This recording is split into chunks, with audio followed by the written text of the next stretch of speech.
gold depositories, gold funds, and gold ETFs have lost just under 1,400 tons of their holdings. You heard that, 1,400 tons in the last 2 years since May 2022. That's according to goldbroker.com. And it gives us a hint about the frightening changes we're seeing in the gold market. Yes, gold will show an 8-time increase, but when do you buy in? That's the question. In this video, I'm going to break this down and show you the disruption in the physical market is a pattern we can analyze to our benefit. Listen closely.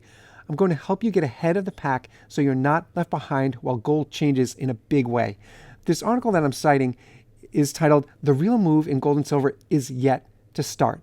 And there's a lot to this article. I'm not going to go deep in the weeds. He starts out talking about what we all are hearing a lot of, and that's the rate cuts, and that they're happening, they're not happening, they're happening, they're not happening. But what he really gets into, and this part is fascinating for us as silver stackers and gold stackers, is he refers to what's going on as a Ponzi scheme. He says, this is a Ponzi scheme only worthy of a banana republic, and this is where the U.S. is heading.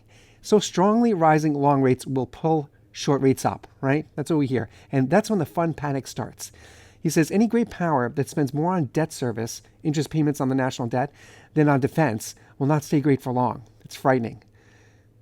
That's a painful and frightening reality. So based on the CBO, that's the Congressional Budget Office, the U.S. will spend more on interest than on defense already at the end of 2024. He's not the first person to note this. And I've never been a hawk. I never have been. But as I look into this and really see the reality, I feel my hawk feathers coming out. I mean, really, it's frightening. He says the CBO forecasts interest costs to reach $1.6 trillion by 2034. But if we extrapolate the trends of the deficit and apply current interest rate, the annualized interest cost will reach, listen, 1.6 trillion by the end of 2024 rather than 2034. I hope that math is wrong. That's all I can do is I just hope that it's wrong. Now, he, of course, goes into U.S. bonds and how that's a waste. He talks about hyperinflation and says most probably we're facing an inflationary period leading to hyperinflation, with global debt already up over 4 times this century from $80 trillion to $350 trillion. Add to that a derivative mountain of over 2 quadrillion plus unfunded liabilities at the total will exceed 3 quadrillion. It's painful to say these numbers. As central banks frenetically try to save the financial system, most of the 3 quadrillion will become debt as counterparties fail and banks will need to be saved with unlimited money printing. So this all leads to this idea of course, going into precious metals like I have here on your screen as a safe store of wealth. But what he's saying, and this is really interesting for us right now in this time period and of gold being so expensive and so out of reach.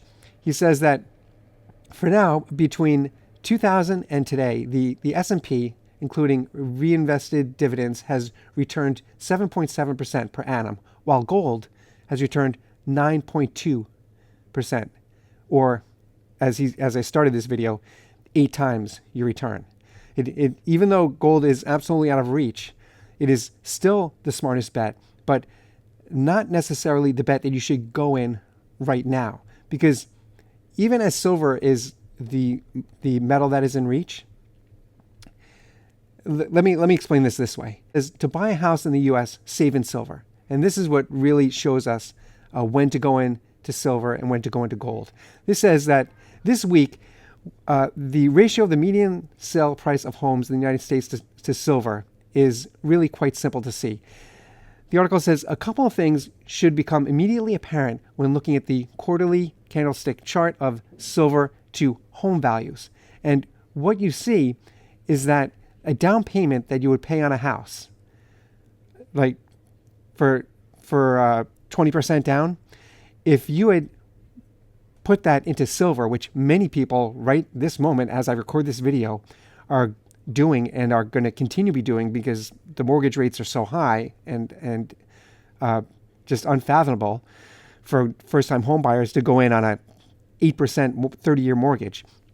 So you take that down payment, that 20%, you put it into silver, and as the data shows, And this article looks at, I'm not going to go deep in the weeds of the numbers, but this article looks back from 1971 to present and shows that if you had taken that 20% even decades ago and put it into silver, you would be able to buy out your house completely with how much silver has performed over the decades.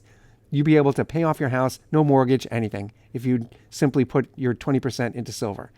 And there's a lot. I urge you to check out this. It's goldbroker.com. They really, their charts and their math is really impressive, and it shows me that people who are pulling out of the real estate market right now and going into precious metals, it's absolutely the smart move to do, especially when it's in their advantage and it's against them to sign on for a 30-year mortgage at 8%.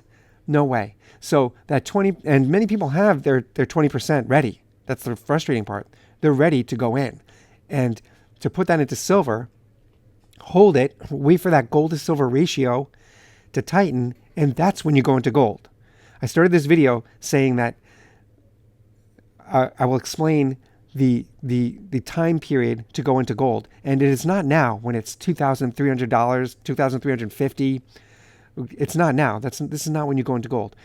You stack silver as much as you can, and when that silver to gold ratio tightens, right now it's presently at about like 86 to 1. When it tightens down to 70 to 1, or even lower, which is better. I mean, it's gotten to 50 to 1 in the past, fairly recently. So it's gotten there.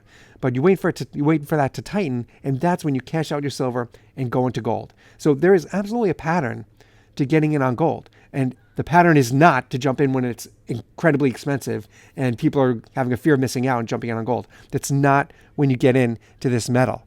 You stack silver and wait for the silver to gold ratio to tighten, and that is when you jump in.